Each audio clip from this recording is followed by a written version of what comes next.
안녕하십니까 성도 여러분. 오늘도 주 안에 거하시면서 성령님과 동행하는 하루를 보내시길 바라고요. 하나님과 사람에게 참 사랑으로 반응하며 사시길 축복하며 기도합니다. 오늘 묵상 본문은 디모데후서 1장입니다.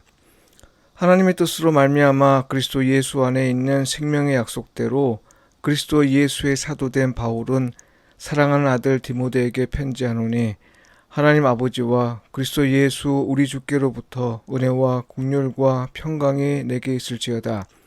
내가 밤낮 간구하는 가운데 쉬지 않고 너를 생각하여 청결한 양심으로 조상적부터 섬겨오는 하나님께 감사하고 내 눈물을 생각하여 너 보기를 원함은 내 기쁨이 가득하게 하려 함이니 이는 내 속에 거짓이 없는 믿음이 있음을 생각함이라. 이 믿음은 먼저 내 외조모 로이스와 내 어머니 유니게 속에 있더니 내 속에도 있는 줄을 확신하노라.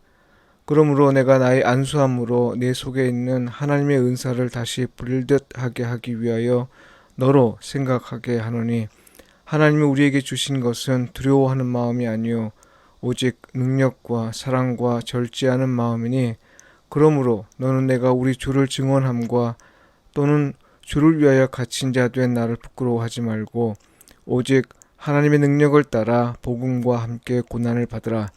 하나님이 우리를 구원하사 거룩하신 소명으로 부르심은 우리의 행위대로 하심이 아니요 오직 자기의 뜻과 영원전부터 그리스도 예수 안에서 우리에게 주신 은혜대로 하심이라. 이제는 우리 구주 그리스도 예수의 나타나심으로 말미암아 나타났으니 그는 사망을 패하시고 복음으로써 생명과 썩지 아니할 것을 드러내신지라. 내가 이 복음을 위하여 선포자와 사도와 교사로 세우심을 입었노라. 이로 말미암아 내가 또 이 고난을 받되 부끄러워하지 아니함은 내가 믿는 자를 내가 알고 또한 내가 의탁한 것을 그날까지 그가 능히 지키실 줄을 확신함이라. 너는 그리스도 예수 안에 있는 믿음과 사랑으로서 내게 들은 바 바른 말을 본받아 지키고 우리 안에 거하시는 성령으로 말미암아 내게 부탁한 아름다운 것을 지키라. 아시아에 있는 모든 사람이 나를 버린 이 일을 내가 아나니 그 중에는 부겔로와 호모게네도 있느니라. 원하건대 주께서 오네시보로의 집에 긍휼을 베푸시옵소서. 그가 나를 자주 격려해주고 내가 사슬에 매인 것을 부끄러워하지 아니하고 로마에 있을 때에 나를 부지런히 찾아와 만났습니다. 원하건대 주께서 그로하여금 그날에 주의 긍휼을 입게 하여 주옵소서. 또 그가 에베소에서 많이 봉사한 것을 내가 잘 아느니라. 이는 주님의 말씀입니다. 아멘. 하나님이 부탁한 아름다운 것을 지키며 사십시오. 이 제목으로 말씀을 묵상하겠습니다. 성도 여러분, 바울은 지금 로마에 있는 감옥에 갇혀 있습니다. 어떤 이유에서든 감옥에 갇혀 있고 게다가 인생의 말년인데도 그러한 상태이니 평소 그를 알던 사람들은 자신과 그의 관계를 어떻게 생각할까요? 사람들은 연약한 존재입니다. 때로는 이중적이라는 비난도 받지요. 자기에게 이익이 되는 관계는 적극적으로 나타내려 애를 쓰지만요. 자기에게 큰 도움이 될 것 같지 않은 관계에 대해서는 지극히 소극적인 태도를 보입니다. 게다가 생명의 위협을 느낄 정도가 되면 두려워하여 관계를 강하게 부정하지요. 예수님에 대한 태도에서 베드로가 그랬습니다. 예수님이 대제사장에게 끌려갔을 때 앞마당까지 따라간 베드로는 자기와 예수님과의 관계를 폭로하는 사람 앞에서 그 관계를 부정했습니다.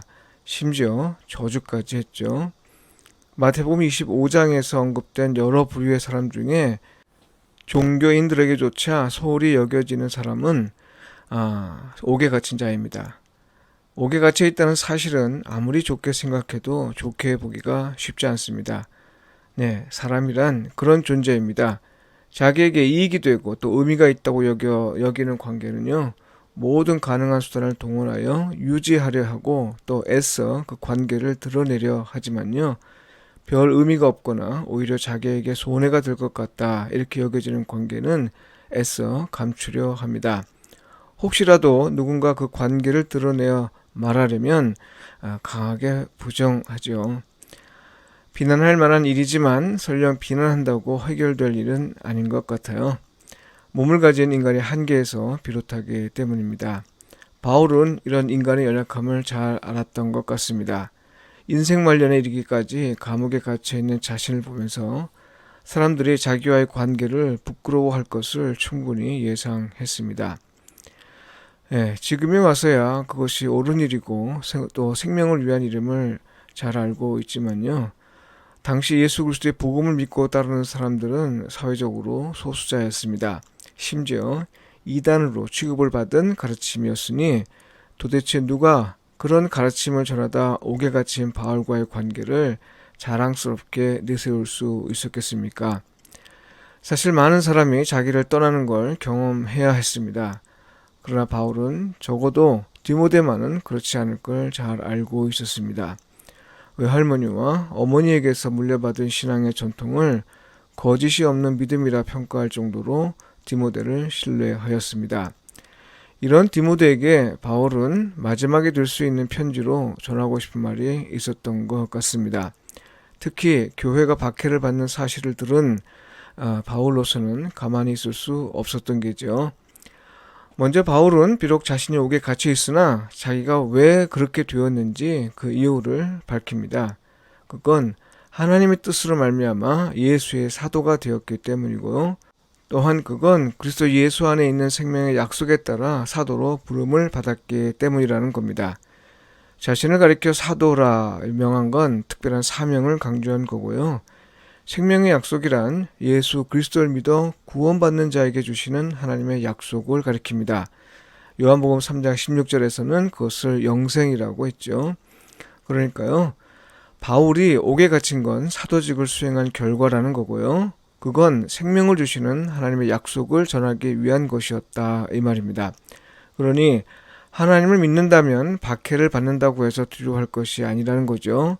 무엇보다 바울이 옥에 갇혔다고 해서 생명의 약속이 무의미해지는 건 더더욱 아니라 말합니다. 오히려 그 약속은 고난 가운데서 빛이 나는 것이니 복음을 전하는 걸 애써 피하지 말고 오히려 적극적으로 고난을 받으라 이렇게 말하고 있습니다. 복음 전하는 일 때문에 박해를 받아 두려워하는 교회에 두려워하지 말고 고난을 받으라 이렇게 말하는 건요. 글쎄요. 불난 집에 기름을 붓는 건 아닐지 싶네요. 교회가 박해받는 상황에서는 어느 정도 몸을 사리고 때를 기다리라고 할 만도 합니다. 때가 지나면 그때 다시 전하면 된다고 생각할 수 있기 때문이죠. 그런데 바울은 그런 길을 제시하지 않았습니다. 오히려 복음과 함께 고난을 받으라 했습니다. 성도 여러분, 사실 틀린 말은 아닌 줄 알면서도요, 이런 말을 들으면 때로는 섭섭한 마음이 들기도 합니다. 사람이 매사에 너무 옳은 말을 하면요, 그런 말을 하는 사람이 괜히 싫어지는 때가 있습니다. 남들 사정을 고려하지 않는다는 이유 때문이죠.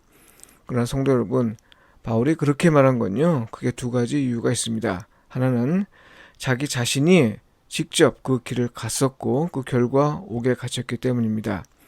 둘째, 바울은 자기가 믿는 하나님이 어떤 분임을 잘 알고 있었고요. 또 그분이 말씀하신 복음이 반드시 현실로 나타날 것임을 확신했기 때문입니다. 달리 말하면 바울은 하나님이 신실하신 분임을 잘 알고 있었기 때문입니다. 이상의 두 가지 이유로 바울은 복음을 부끄러워하지 않을 수 있었습니다. 그리고 비록 박해받는 교회를 향해서도 자신있게 고난을 받으라 말할 수 있었던 겁니다. 사실 그 길은 예수님의 길이었거든요. 그 길을 가야 세상을 구원하시는 하나님의 뜻이 이루어지기 때문입니다. 바울은 그 길이 생명의 길임을 잘 알고 있었습니다. 나 혼자 살기 위한다면요, 굳이 그 길을 가야 할 필요가 없죠. 그건 개죽음일 뿐입니다. 아무 의미가 없습니다. 그러나 다른 사람들의 생명을 위해서는 어떤 위험을 무릅쓰고라도 가야 할 길입니다. 그 길이 예수께서 가신 길이고 복음을 위한 길입니다. 왜냐하면요, 그 길은 생명을 얻는 길이기 때문입니다. 비록 나는 죽음을 겪을 수 있는 길이라 하더라도요, 남을 살리는 길이고 또한 부활의 약속이 있습니다. 바울은 10절에서 이렇게 말했습니다. 그는 사망을 패하시고 복음으로써 생명과 썩지 않을 것을 드러내신지라. 그래서 바울은 하나님이 우리에게 주신 건 두려워하는 마음이 아니라는 사실을 특별히 강조한 거죠. 오히려 하나님이 주신 건 능력과 사랑과 절제하는 마음이라 했습니다. 하나님의 능력이란 성령의 인도함을 받을 수 있다는 것이고요. 사랑이란 구원을 향한 하나님의 열정을 말합니다. 절제는 자제력을 말하는데요. 고난을 받을 때 나타나는 각종 불안과 염려와 두려움의 감정을 이겨내는 힘입니다. 성령께서 인도하실 것이고 하나님의 열정으로 살도록 할 것이기에 고난을 받을 때 부정적인 감정에 휘둘리지 말고 오히려 그 순간에 하나님의 행하실 일을 기대하라는 말입니다. 무슨 말이에요? 우리 안에 거하시는 성령으로 말미암아 하나님이 바울에게 부탁한 아름다운 것, 곧 모든 사람을 구원하시길 원하시는 하나님의 뜻이 현실이 되고 또 예수 그리스도를 통해 계시한 생명의 약속이 성취될 것을 기대하며 복음의 가르침대로 살고 또 복음을 전하는 일에서 흔들리지 말라는 겁니다. 기도드리겠습니다. 우리에게 복음을 맡겨주신 하나님, 그것이 얼마나 아름다운 것인지 우리는 잘 알지 못합니다. 주의 복음이 생명을 살리고 사망을 이기게 하는 능력이 됨을 믿습니다. 그러나 복음을 부끄러워할 만한 일들이 우리에게는 자주 일어납니다. 우리를 불쌍히 여기시고 복음을 통해 하나님의 뜻이 이루어지는데 우리가 사용되게 하소서. 주께서 오시는 날까지 우리에게 맡겨진 복음을 온전히 지키며 살게 하소서. 예수님의 이름으로 기도합니다. 아멘.